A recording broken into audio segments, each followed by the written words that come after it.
Now, this is really an addendum to the neurological screening examination. These are other parts of the physical exam that we could embark upon if we pick up some abnormalities with what we've already done, or if the patient has specific complaints, like a big complaint of vision, for example, will lead to some other more refined testing.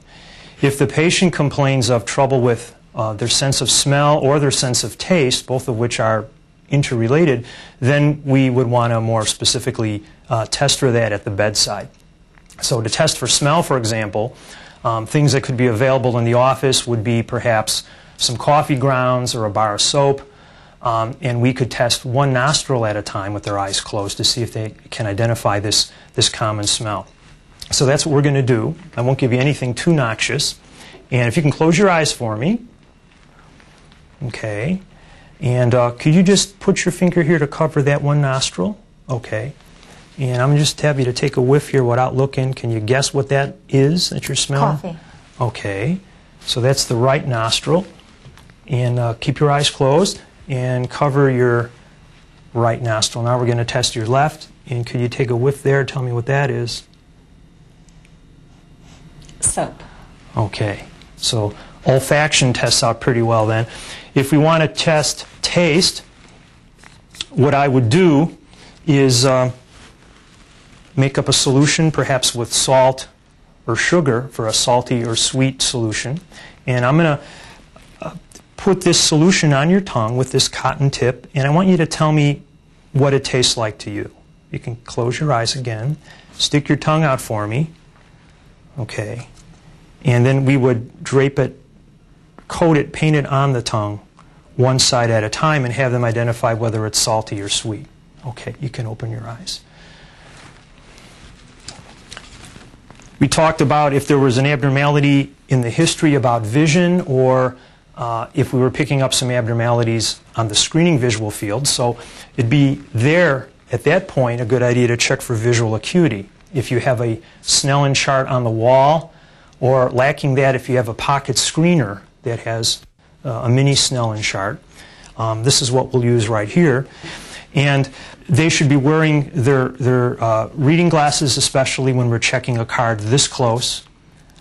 With older patients, they'd have trouble reading these numbers just because of the problem with presbyopia, which is the advantage of a wall chart. But in any way, they should be wearing their glasses or their contacts to accurately check vision at their best. I'm going to check your vision. This is just like the eye chart in the doctor's office, the eye doctor's office. And I'd like you to cover your right eye with your hand.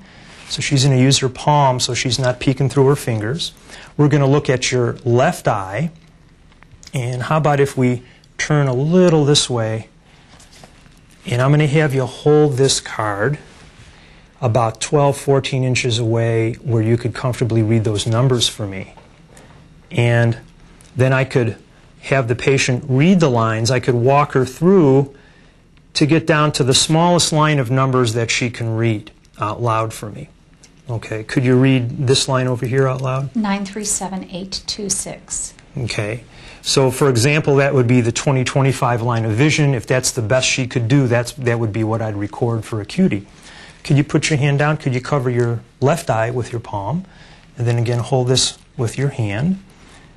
And about 12, 14 inches away, comfortably. And she's going to read down to the smallest line of numbers, and I'm going to record that number. 428739.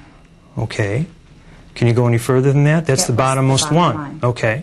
So that's a 20/20 line for that eye. So that'd be one way of checking visual acuity.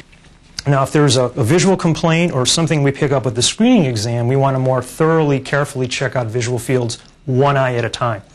With both eyes open, we really don't adequately check the nasal fields. So we're going to really more accurately look at things if we do one eye at a time. So we're going to check your vision again out in the periphery, and one eye at a time. So if you put your palm over your right eye, I'm going to cover up my opposite eye, which is my left eye, with my palm, and you're going to stare at me right at my big ugly nose. I'm going to hold up my wiggling finger again, and you tell me when it wiggles. No. And I'm going to move really through her whole periphery. No. Even the nasal fields here. No. No. No. No. And again, I'm comparing my answers to hers and trying to keep my finger about midway between us. Okay, put that hand out, cover your other eye, and I've switched, and you're staring at my nose, and I'm likewise staring at yours, and my hand's about midway. Tell me when the finger wiggles. Now. Now. Now. Now. Now. Now. Now. Now. Now. Okay, very good. The other thing, if there's a problem with vision or with eye movements, you can check for the near reflex or for accommodation. And what I'd like you to do is hold your finger out in front of you and just, actually I could do this myself or the patient can do it. I'm going to hold my finger here and I'm going to move it in towards your nose. Just keep following me all the way in, make you cross-eyed. Okay, so I will see her eyes 80 duct together and the pupils constrict. Or I could have you do it the same way. Hold your finger out and pull it in towards your nose and watch your finger. Okay. Okay. If there's a problem with facial sensation, the corneal reflex would probably be appropriate. It's a little bit of a noxious part of the exam. And what we would do would be to use the cotton swab again. Patients should have their contacts off, otherwise they won't have any corneal sensation to test. I've teased a little fiber here. Now what I want to do is gently touch this cotton on your eye.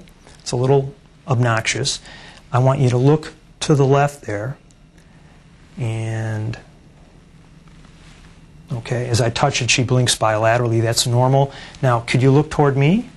Keep your eyes open wide. And then she blinks bilaterally, consensually there. And you might need to hold the eyelids gently open if they have a lot of trouble keeping their eyes open there. The other part of the fifth cranial nerve is the trigeminal motor function, and those are really the muscles of mastication or the chewing muscles. And what we can have you do there, we would check into that if you're saying you're having difficulty with chewing or swallowing or weakness in the face. If you could just bite down for me.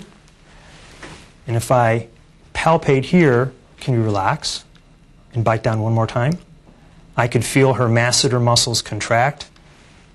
Up here I can feel the temporalis muscles contract as well. Okay.